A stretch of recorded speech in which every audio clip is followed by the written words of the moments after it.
Hello, good morning. Welcome to my vlog, Mami Ukay Ganda. Ang video ko sa ngayon ay naglilinis ng ref kasi mahigit isang taon na walang linis. Grabe. Nagkahalo-halo na yung mga nilalagay dyan. Mayroon na-expire, yung papunta na mo expire, yung talagang inaamag na yan, inaamoy ko na yan, kulay itim na yan. Kasi mahilig kasi mag-ipon yung amo namin kaya ayan. Pag hindi mo tinitingnan, talaga namang mapupuno ang ref sa mga hindi na dapat. Kaya ayan, nilalagay ko na. Kinakausap ko yung caregiver dyan, pinaamoy ko sa kanya kung ano ba talaga ang kulay sa umpisa niyan, sa original. Kulay itim ba talaga? Yun pala, hindi na daw. Sira na. Hi, good morning. Yan, patuloy ako sa aking paglilinis kasi inuunti-unti ko ng pagpunas. Yan, mga konti-konting laman ng mga ladies choice, yung mga palaman-palaman. Kaya yan, tinitingnan ko kung anong mga year ang i-expire. Pwede pa kaya iipon. Mahilig talaga kasi siya mag-ipon ng malaliit lang ang laman. Kaya minsan yung iba, tinatapon ko na kahit hindi pa na-expire kasi nagsisikip lang yung mga lagyan dyan sa ref. Kasi naman talaga naman yung ref na yung matagal na hindi na nalinis. Kaya ayan, inuulit ko sobra na isang taon. Isang taon na yan nung August. Kasi pagbili niya ni August. Kaya isang taon na mahigit. Kaya ayan, ating babasahin, susuriin kung talagang pwede pa. Ayan, tapo na yun. Ayun, tinitingnan ng tinitingnan ng kasama ko kung pwede pa ba o hindi.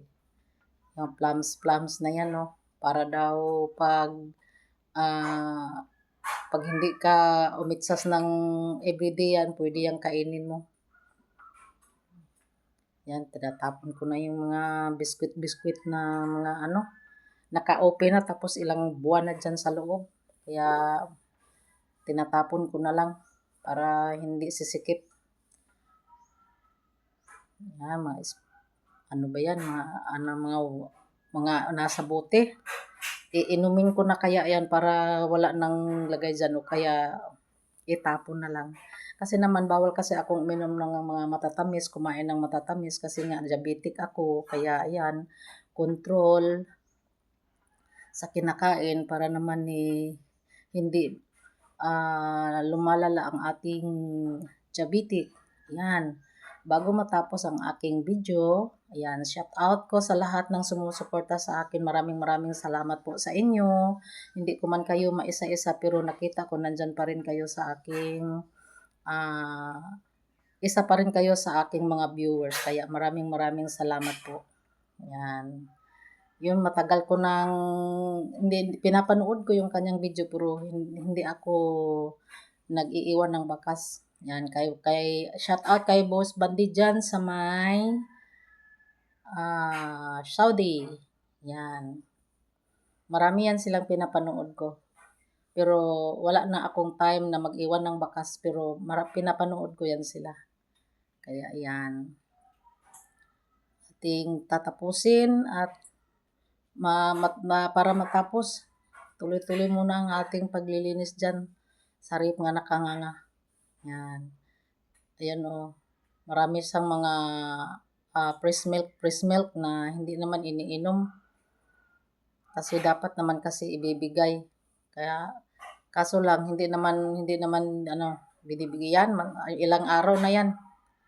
Sayang din naman pag itinatapon kasi minsan may kumukuha pa rin. Yan. Tatlo pa kasi yung fresh milk niya dyan. Hindi rin kasi paalaala ng tagabantay kaya kailangan ibigay.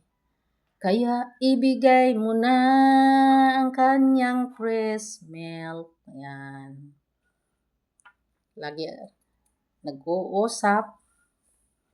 Ayan, nagbo-voice over na lang ako kasi yung TV ng alaga namin talaga namang malakas. Kaya ayan. Yan, tapon ko na rin yan. Matagal na yan. Nakikita ko yan. Yan. Anong pangalan yan sa parang Biskwit na yung parang patatas. Ayan. Yan. Kaya, welcome to my vlog. Please like, share, comment, and subscribe my YouTube channel, Mami Ukay Ganda. Yan. Maraming salamat po sa inyong suporta. Talagang walang sawa ako nagpapasalamat sa inyo.